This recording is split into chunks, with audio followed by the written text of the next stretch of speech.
அவர் கணவர் யோசேப்பு நேர்மையாளர். அவர் மரியாவை இகழ்ச்சிக்கு உள்ளாக்க விரும்பாமல் மறைவாக விலக்கிவிட திட்டமிட்டார்.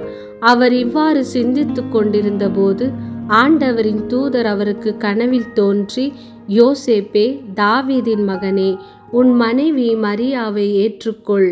அஞ்ச வேண்டாம், ஏனெனில் அவர் கருவுற்றிருப்பது தூய ஆவியால்தான். அவர் ஒரு மகனை பெற்றெடுப்பார். அவருக்கு இயேசு என பெயரிடுவீர். ஏனெனில் அவர் தம் மக்களை அவர்களுடைய பாவங்களிலிருந்து மீட்பார் என்றார். அன்னை மரியா தேவ திட்டத்திற்கும் சித்தத்திற்கும் தன்னை முழுவதுமாக ஒப்பு கொடுத்தார். லூக்கா 1வது அதிகாரம் 38வது வசனத்தில், நான் ஆண்டவரின் அடிமை, உம் சொற்படியே எனக்கு நிகழட்டும் என்று எதை குறித்தும் கவலைப்படாமல் ஆண்டவர் வார்த்தைக்கு தன்னையே ஒப்பு கொடுத்த மரியாவுக்காக தேவன் தமது தூதரை அனுப்பி மரியாவை விலக்கிவிட திட்டமிட்ட யோசேப்பிடம் பேசினார். தம்முடைய வார்த்தைகளுக்கு கீழ்ப்படுகின்ற பிள்ளைகளை நம் தேவன் ஒருபோதும் கைவிட மாட்டார்.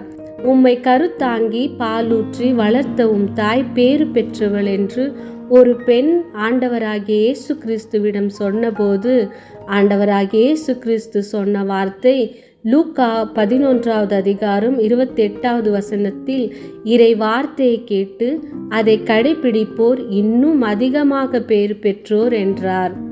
ஆம், அன்னை மரியா இறை வார்த்தையை கேட்டு அதை கடைபிடித்து அதை விசுவசித்து இறை வார்த்தைக்கு அடிமையாக தன்னை ஒப்பு கொடுத்தார்.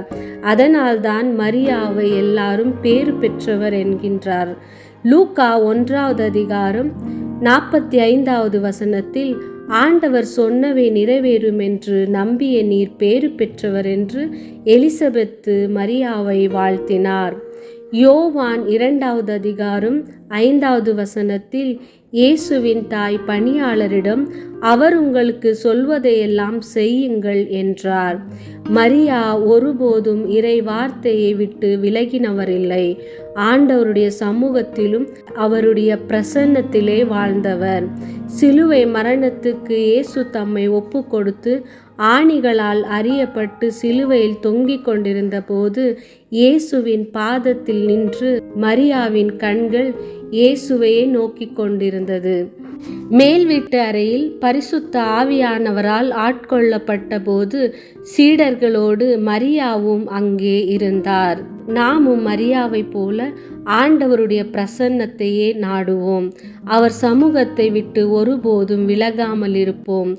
ஆண்டவருடைய வார்த்தையை கேட்டு அவ்வார்த்தைக்கு கீழ்ப்படிந்து நாம் வாழும்போது ஆண்டவர் நமக்காக எல்லாவற்றையும் செய்து முடிப்பார். நாமும் அன்னை மரியாவை போல ஆண்டவருடைய வார்த்தைக்கு அடிமைகளாகவும் பேறு பெற்ற பிள்ளைகளாகவும் வாழ்வோம். ஆமீன்.